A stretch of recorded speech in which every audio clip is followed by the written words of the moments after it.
तर सुप्रभात मंडळी, आज आपल्याला शॉपला जायला जरा उशीरच झाला आहे. तर पटकन आपण निघालो आहोत पार्किंगमध्ये जायला. तर बाजार आता आपली गाडी दिसली आहे मस्तपैकी एकदम चकचकीत, पण खूप टायमापासून काढली नाहीत. पण आज आपण चाललो आहे बाईकवरतीच. तर हे बघा, नेहमीप्रमाणे इथे खूप जास्त ट्रॅफिक होतो. आलो शॉपमध्ये तर अनिमेशनी बनवलेलं चिकन तेरियाकी जॅपनीज स्टाईल आणि मी बनवतो आहे कोळी पद्धतीचं झणझणीत चिकन.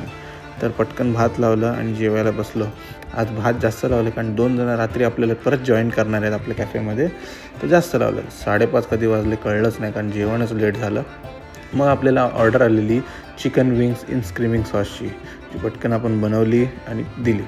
आणि नंतर मग कळलं 8 महिने झाले आपण फिल्टर काही चेंजच नाही केला.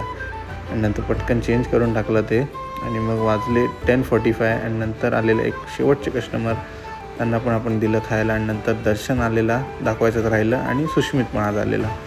तर मग म्हटलं चला कुठेतरी आज बाहेर मस्त खायला जाऊ.